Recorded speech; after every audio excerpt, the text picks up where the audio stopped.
Aprobado na sa Commission on Elections sa COMELEC ang hirit na exemption ng DSWD mula sa election spending ban. 28 na programa ng ehensya ang nakakuha ng exemption. Kabilang na dito ang controversial na ayuda para sa Kapusang Kita Program o AKAP na may exempted amount na halos 700 milyong piso.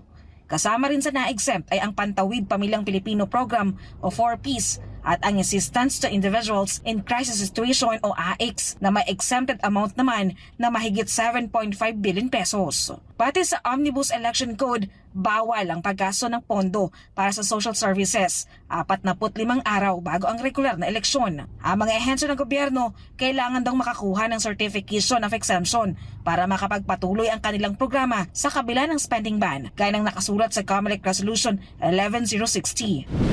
Pero mahigpit ang utos ni COMELEC Chairman Attorney George Garcia sa DSWD kasunod ang naigawad nilang exemption. Dapat walang mga kandidato at politiko sa oras ng pamamahagi ng kahit anong uri ng ayuda. Dapat makapagbigay ito sa COMELEC ng kopya ng kanilang guidelines sa distribution ng ayuda at dapat daw nilang masusunod ang mga nakasulat sa guidelines. Ayon ng COMELEC na maiimpluwensyahan ang idadaos na halalan sa May 12. Ang guidelines para sa pamamahagi ng ayuda sa ilalim ng AKAP mailalabas daw sa buwang ito ayon sa Department of Budget and Management. I think merong isang provision na dun sa draft na nakita ko na bawal maglagay ng mga tarpaulin, muka at stickers, t-shirt ng mga politiko pag namimigay ka ng cash assistance. Ang ilang taga-Manila naniniwala namang dapat lang talagang walang epal na mga kandidato kung tatanggap sila ng ayuda mula sa gobyerno. Ito ay pera ng bayan, kaban ng bayan, tax, no?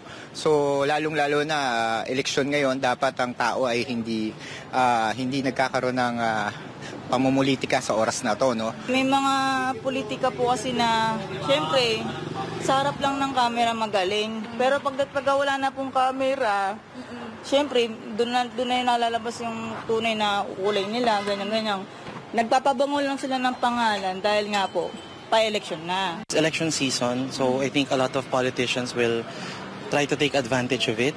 So the prohibition is fine, I think, because a lot of them makiki-ride lang sila dun sa benefit when in fact that's been disbursed na from the funds of the government from before.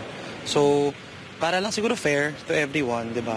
Para sa Diyos at Pilipinas Kumahal, Margaret Gonzalez, SMNI News.